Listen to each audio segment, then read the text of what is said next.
Principal of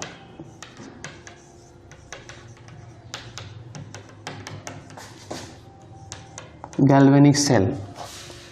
galvanic cell में एक example Daniel cell है जो कि बहुत इंपॉर्टेंट है, बहुत ही प्रचलित है। डैनियल सेल,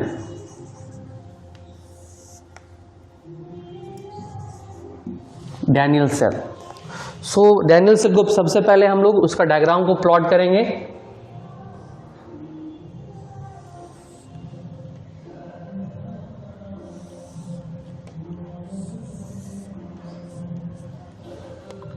हमने एक कंपार्टमेंट में क्या किया है, एक जिंक रॉड को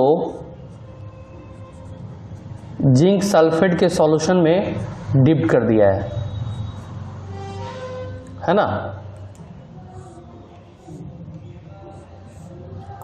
ये आपका Zn2+ इसमें आयन होगा अगर जिंक सल्फेट का सॉल्यूशन, एक जिंक रॉड है।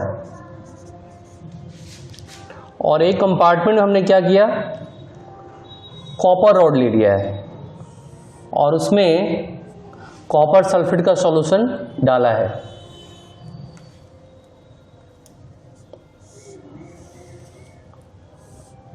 ये आपका कॉपर सल्फेट का सॉल्यूशन है।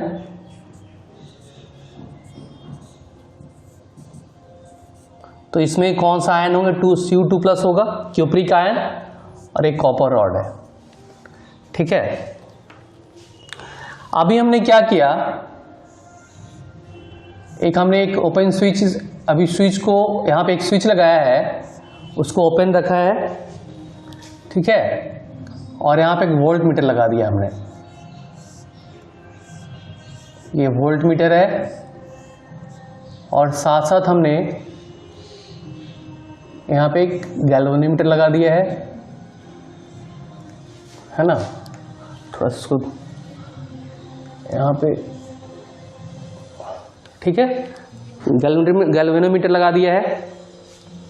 तो जब तक ये स्विच ओपन रहेगा तो इनिशियली क्या होगा, यहाँ पे जो जिंक रॉड है, ये जिंक रॉड यानी Zn जो टूट करके सॉल्यूशन में Zn2+ आएगा। सो जिंक रॉड से Zn2+ सॉल्यूशन में जाएगा और इस पे इलेक्ट्रॉन बच जाएगा और साथ ही साथ सॉल्यूशन में क्या होंगे, Zn2+ यानी पॉजिटिव आयन और नेगेटिव आयन, और इन दोनों के बीच इलेक्ट्रोड पोटेंशियल क्रिएट होगा। ठीक है, फिर इसी तरह से इसमें यहाँ पे Cu2+ इसके फ्री इलेक्ट्रॉन से कंबाइन करेगा। ये Cu2+ जो है इसके फ्री इलेक्ट्रॉन से कंबाइन करेगा और ये कॉपर सॉलिड का फॉर्मेशन कर देगा और ये दोनों अपने अपने इक्विलिब्रियम स्टेट में आ जाएगा। ठीक है, अब हम क्या करेंगे, इसको कनेक्ट कर देंगे। हमने क्या किया, इसको कनेक्ट कर दिया है। अब जब कनेक्शन होगा तो ये जो इलेक्ट्रॉन है, अच्छा इस पे जब ये Cu2+ जाएगा तो इस पे पॉजिटिव आयन इसमें होंगे। तो जब ये कनेक्शन करेंगे तो ये इलेक्ट्रॉन इसको यहां से विड्रॉ करेगा अपनी तरफ और ये इलेक्ट्रॉन क्या होगा, इस तरफ फ्लो होना शुरू हो जाएगा। लेकिन क्या होगा कि जब इलेक्ट्रॉन फ्लो होगा तो इसी समय इलेक्ट्रॉन की संख्या घटेगी। लेकिन क्या होगा, दैट मीन्स कि जब ये तो अभी इक्विलिब्रियम में था, जैसे इलेक्ट्रॉन इधर विड्रॉ होना शुरू होगा यानी इलेक्ट्रॉन इधर फ्लो होना शुरू होगा, ये इक्विलिब्रियम अनबैलेंस हो जाएगा, है ना। सिमिलरली यहां पे भी ये इक्विलिब्रियम अनबैलेंस होगा। लेकिन जब इक्विलिब्रियम अनबैलेंस होगा दैट मीन्स कि नंबर ऑफ इलेक्ट्रॉन की संख्या यहाँ पे घटेगी। लेकिन चूंकि ये जिंक रॉड है तो तुरंत ये क्या करेगा, फिर Zn2+ में कन्वर्ट होके फिर ये इक्विलिब्रियम स्टेट में आ जाएगा और नंबर ऑफ इलेक्ट्रॉन को वो मेंटेन रखेगा। उसी तरह से यहाँ पे नंबर ऑफ पॉजिटिव चार्ज को यह क्या करेगा, यहाँ पे ये C2+ इसके साथ इसके फ्री इलेक्ट्रॉन से कंबाइन होगा और यहाँ पे नंबर ऑफ पॉजिटिव चार्ज को क्या करेगा, मेंटेन रखेगा। सो इस तरह से इलेक्ट्रॉन जो होगा इस जिंक रॉड से इस कॉपर रॉड की तरफ फ्लो होना शुरू हो जाएगा। सो जब इलेक्ट्रॉन इधर जाएगा तो इसका मतलब है कि जो करंट है, करंट का डायरेक्शन इलेक्ट्रॉन के डायरेक्शन से क्या होता है, अपोजिट होता है। ठीक है ना।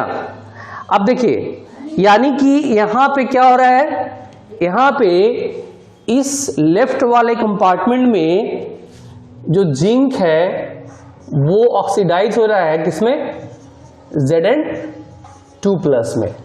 तो यहां पे क्या हो रहा है, यहां पे ऑक्सीडेशन हो रहा है और सिमिलरली उसी समय Cu2+ रिड्यूस हो रहा है Cu में, तो इसका हो रहा है आपका रिडक्शन हो रहा है, इसका आपका रिडक्शन हो रहा है। यानी इसको बोलते हैं ऑक्सीडेशन हाफ सेल रिएक्शन और इसको बोलते हैं रिडक्शन हाफ सेल रिएक्शन। जब हम लोग सेल रिएक्शन लिखेंगे तो क्या करेंगे, इन दोनों को कंबाइन कर देंगे। तो जो सेल रिएक्शन जो होगा, जो सेल रिएक्शन होगा वो क्या होगा, अच्छा जब सेल रिएक्शन लिखेंगे तो एक चीज को याद ध्यान में रखेंगे, यहां पे जो नंबर ऑफ इलेक्ट्रॉन्स हैं ये इस सेल रिएक्शन और इस सेल रिएक्शन में बराबर होने चाहिए। अगर बराबर नहीं है तो उसको एक सुटेबल न्यूमेरिकल वैल्यू से क्या करेंगे, इसको मल्टीप्लाई करेंगे और तब जाके हम लोग सेल रिएक्शन लिखेंगे।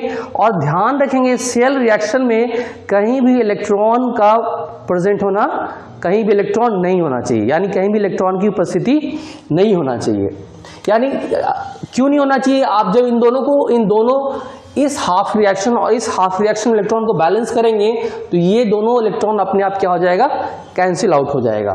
सो ये हो गया Zn+ Cu2+ और ये हो गया Zn2+ Cu, यानी ये आपका सेल रिएक्शन हो गया और इस सेल रिएक्शन में कहीं भी इलेक्ट्रॉन प्रेजेंट नहीं होना चाहिए। ठीक है ना। अब देखिए यहां पे ये कहलाता है नोड और ये कहलाता है कैथोड। इसको एनोडिक हाफ सेल रिएक्शन भी बोलते हैं और इसको कैथोडिक हाफ सेल भी बोलते हैं। अब यहां पे एनोड का जो साइन होगा वो एनोड का साइन निगेटिव होगा और कैथोड का साइन क्या होगा, पॉजिटिव होगा, है ना।